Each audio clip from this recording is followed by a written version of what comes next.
The wind moved over the empty grass, dragging the same low sound over and over, with nothing to break it. Thomas Harlan stood still, arms at his sides.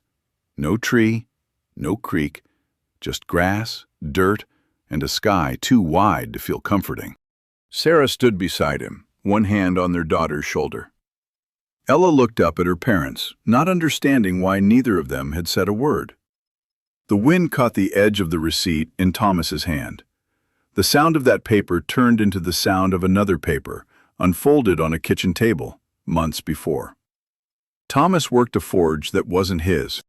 The house they lived in wasn't theirs either. Every month, the wages covered food and rent and never got them one step closer to owning anything at all. Then, one evening, Thomas came home with a handbill he'd picked up at the rail depot. Free homes on the public lands, 160 acres under the Homestead law.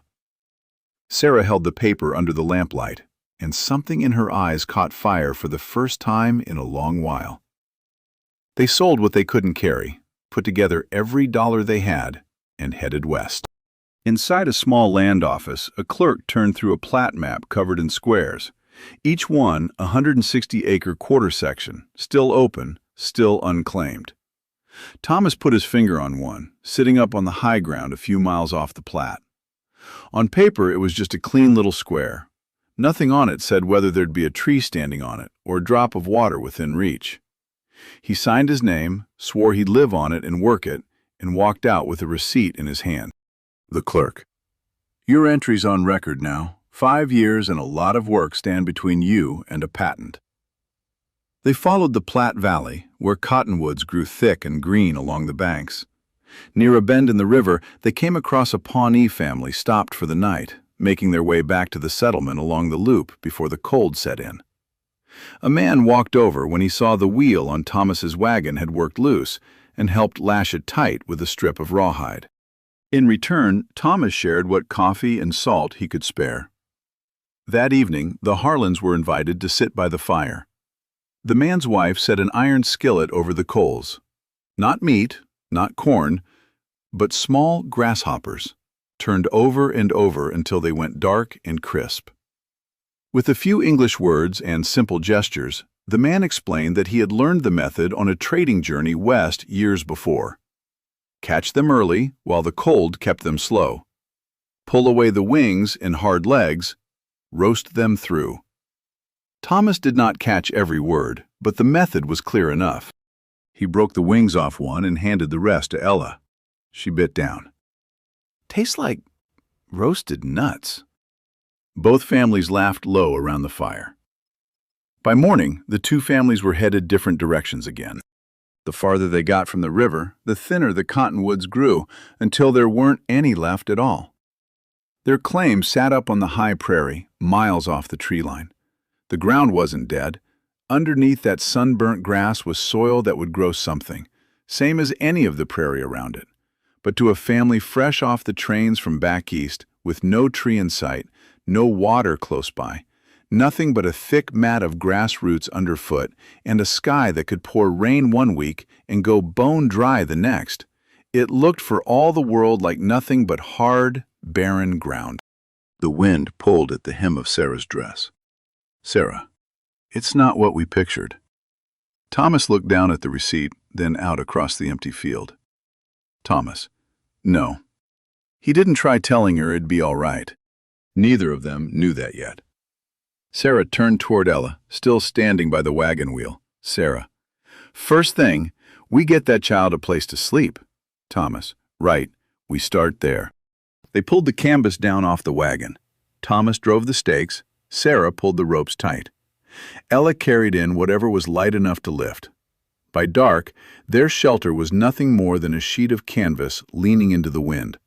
But the girl had a place to lie down. The next morning, Thomas and Sarah walked the claim, sizing it up. The high ground where water wouldn't pool after rain, watching which way the wind moved that morning, marking the flattest stretch near the tent.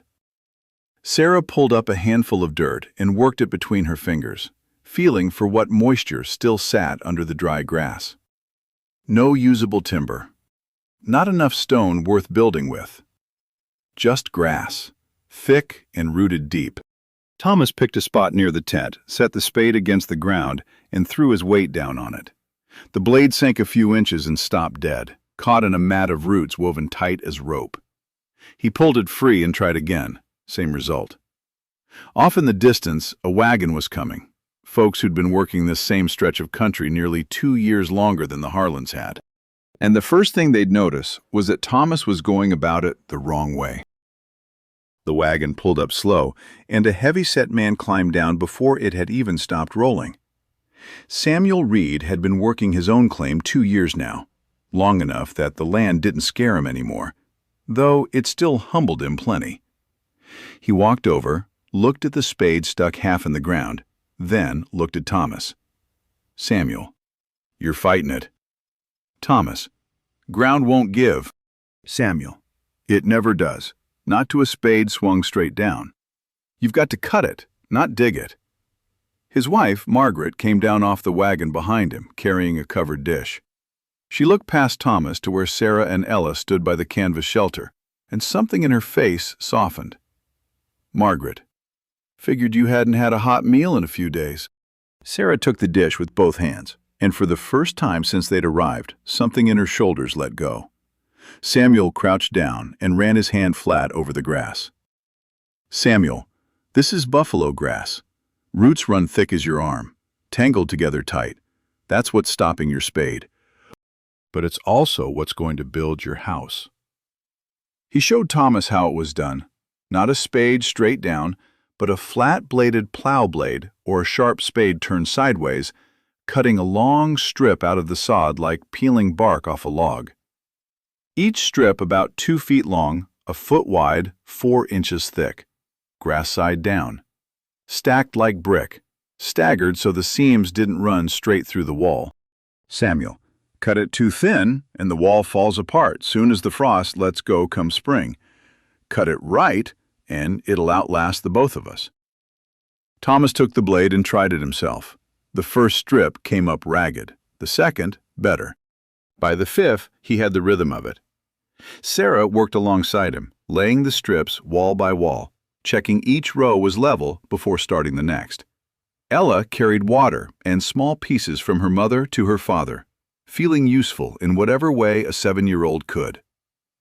"Samuel, walls will go up easy enough. Roof's the trouble. You'll need ridgepole and rafters.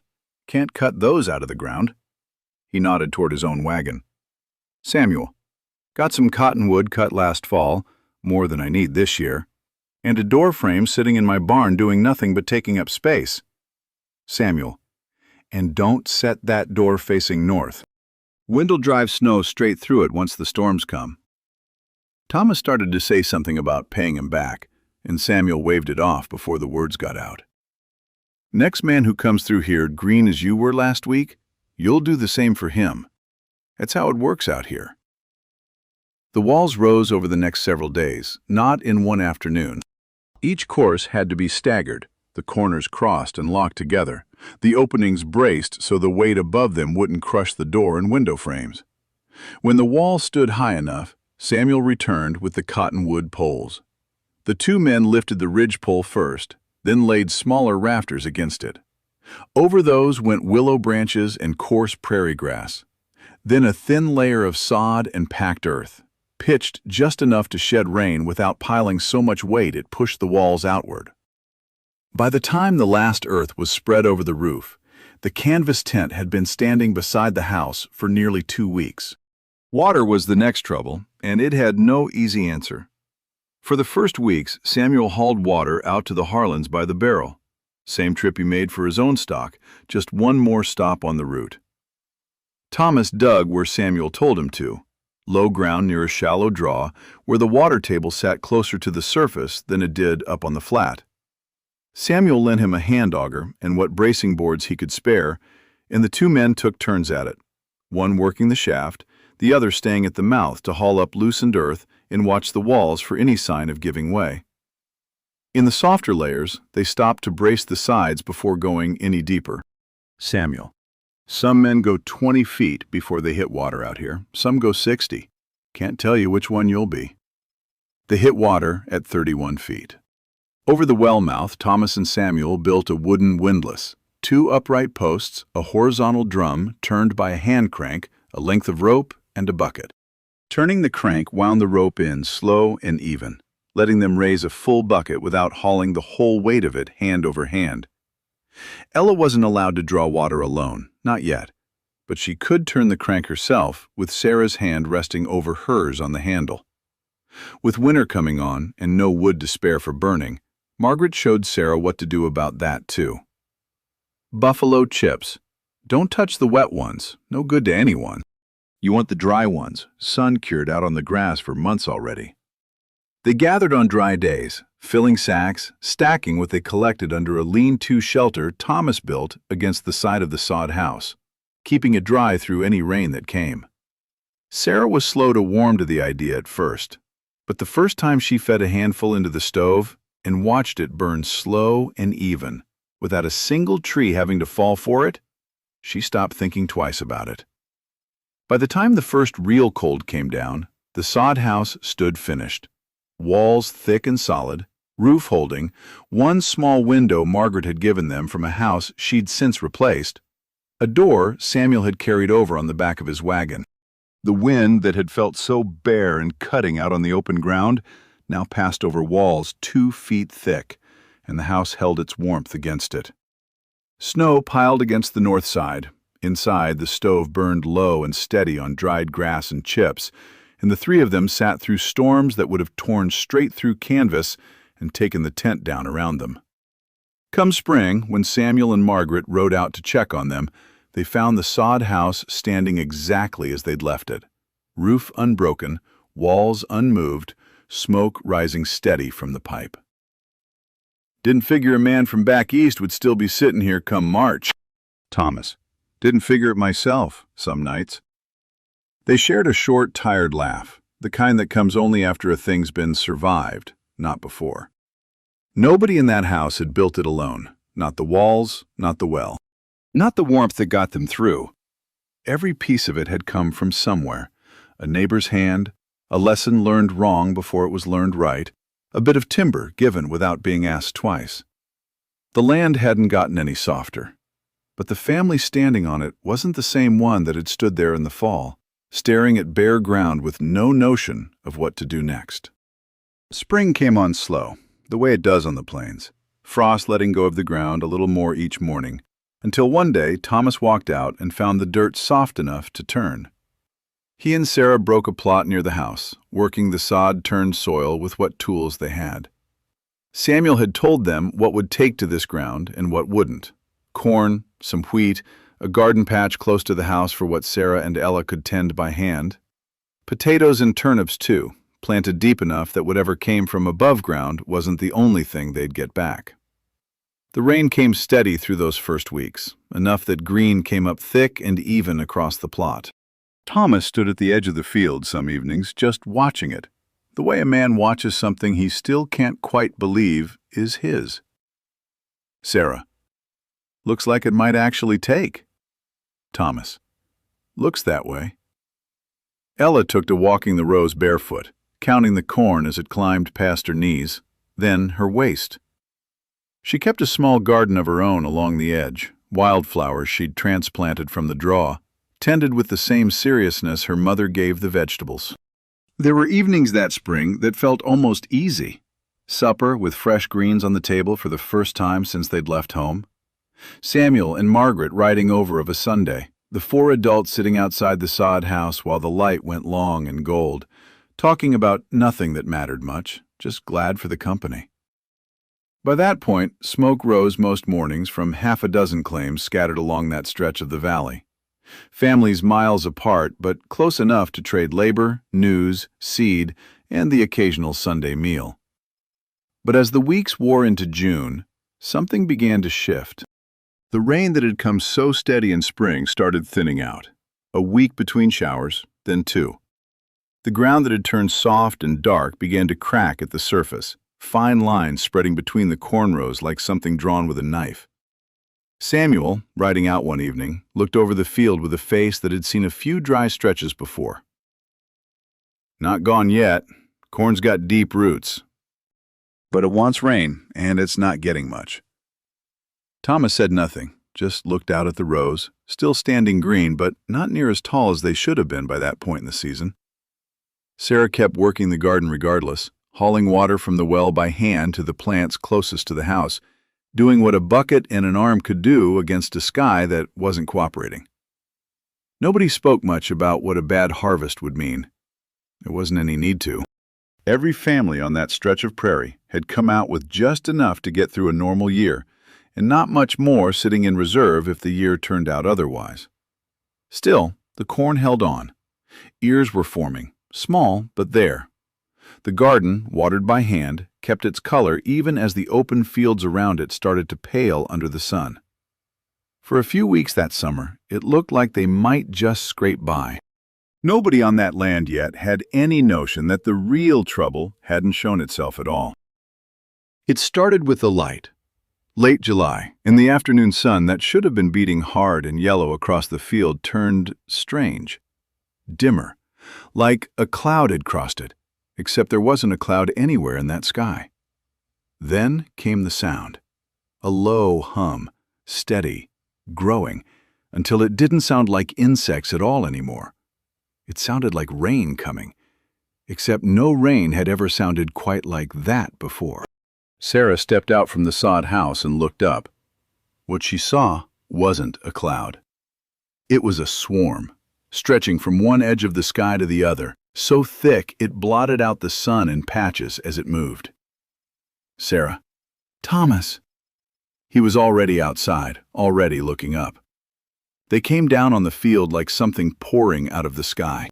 Within minutes, the corn that had held on through a dry June was covered, stalks bending under the weight of them, leaves vanishing under a moving carpet of wings and legs.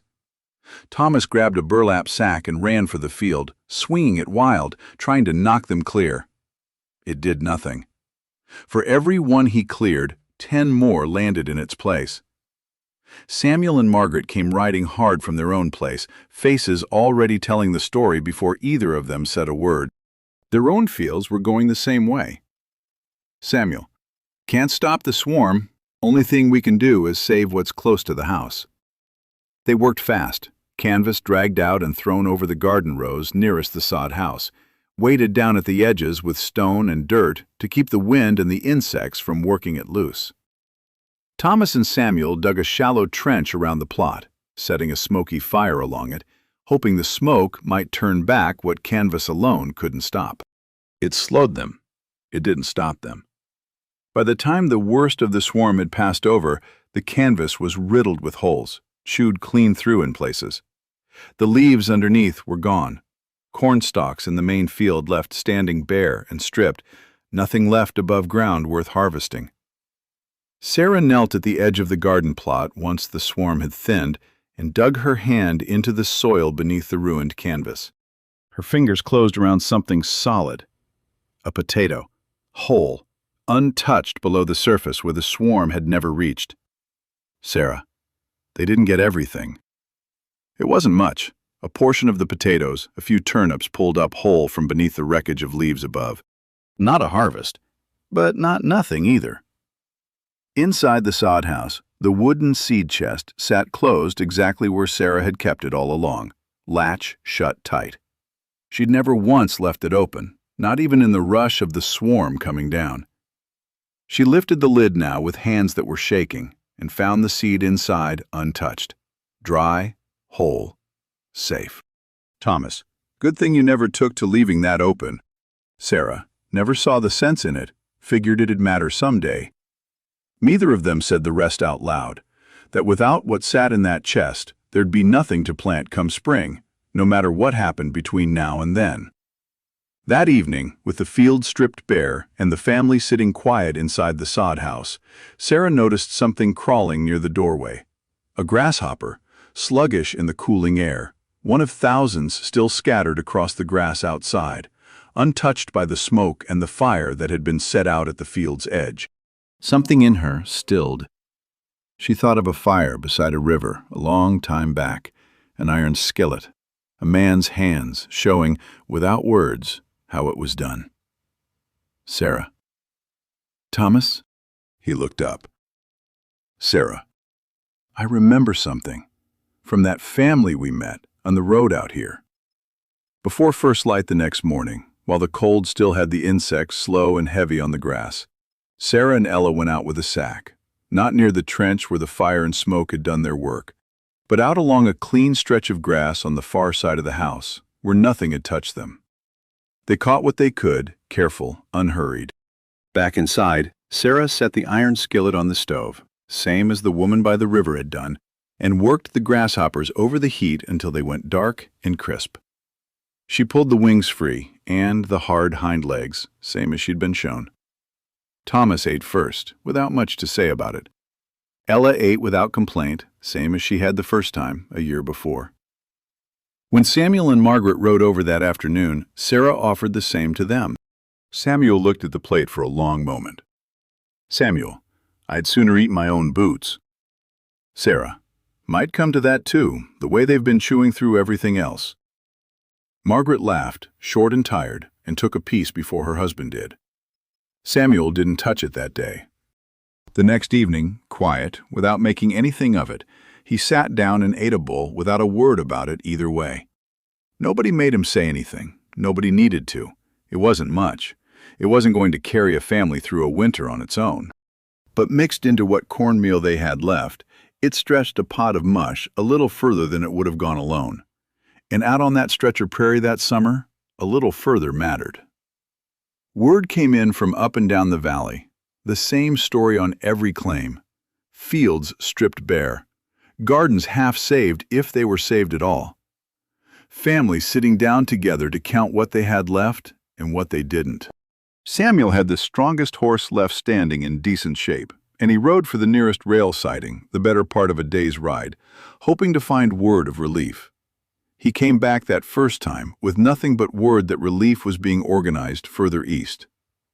One family down the valley still had a milk cow giving, and what she gave got split around. Samuel set snares along the draw and brought in what rabbits he caught. Thomas spent several days at the siding repairing wagon hardware for other families passing through, trading the work for what flour they could spare. It was near 2 weeks before the first relief allotment reached the siding. Flour, beans, a little cornmeal, never much at any one time, and never quite enough. More followed after, in small, irregular shipments through the rest of that fall. None of it alone would have carried them. Together with the potatoes and turnips saved under the canvas and what grasshoppers they'd gathered clean off the grass those first mornings, it was enough to hold on with. Not every family made that choice. 2 families further down the valley loaded their wagons within the week and turned back east, the swarm having taken more than they had left to lose. Nobody who stayed thought less of them for it. Everybody standing in that sod house that summer had asked themselves the same question, more than once. Winter that year was long, and it was lean. Full meals became rare, and some nights the pot held little more than thin corn mush. There were many nights between October and March when nobody in that sod house went to bed full. The wind found every gap in the walls, and some mornings the fire had burned down to almost nothing by first light. No one got through it easy. But no family on that stretch of prairie watched their last of anything run out alone. What one family had, they split with the next, and what came in from relief got split the same way. Not evenly, not enough, but shared, right down to the last of it. By the time the snow started pulling back off the ground, 4 families remained on that stretch of the valley. 2 had gone east before the first frost. The rest had stayed, for reasons none of them could fully put into words, beyond the plain fact that this was where they'd chosen to stand. In early March, with frost still hard in the ground most mornings, Sarah set the wooden seed chest out on the table and opened the latch. What sat inside wasn't enough on its own. She'd known that all along. It was never going to be. Margaret brought over what her own family had managed to hold back through the winter, wrapped in a cloth sack. And from a small store of relief seed that had reached the siding in one of the last shipments before winter storms began interrupting the line. There was a little more still, split 4 ways down the valley. Sarah laid it all out together on the table. Her own, the Reeds, what Relief had sent, and counted what each family would carry into spring. Margaret, won't be near what we had before all this. Sarah, no, but it's a start. They did not plant that week. The ground was still too cold, and a late frost could waste what little they'd managed to save. Through the rest of March and into April, they mended tools, walked their fields, and waited for the soil to warm. By late April, when the frost had passed and the ground had dried enough to work, the 4 families began planting together, one field after another. Thomas walked the length of his own field with a sack over one shoulder, dropping kernels into the ground his own hands had broken the year before. Sarah worked beside him. Ella followed a few steps back, dropping her own share into the furrows her father had cut, same as she'd walked those rows the summer before, back when the corn had stood tall enough to hide her. They knew eggs might still be buried in that ground from the swarm the summer before. They planted anyway. Nobody said much that day. There wasn't a speech in it. It was work, same as the sod cutting had been, same as the well digging, same as every other thing that stretch of land had asked of them since the day they'd first stood on it looking lost. The sod house stood behind them on the rise, walls still holding, roof still sound. The well still gave water, and in the ground in front of them, seed that had come from 3 different hands was going back into the earth together. No single thing had saved them. Not the sod walls, the well, the seed chest, or the meal learned beside a river a year before anyone knew they'd need it. Each had held up one small part, and none would have been enough alone. What carried them through was everything they had learned, everything they had done, and everything they had been willing to share. Out there, just surviving was the victory. When most people think of the Old West, the first images that come to mind are usually the same. Gunfights, saloons, outlaws, high-speed chases across dry plains or through jagged canyons. But to me, the Old West was never really about that. It was a land of freedom, but also a land that demanded everything from the people who tried to live on it. A place where survival meant wrestling with fate, with nature, and with the limits of what any one family or community could carry alone.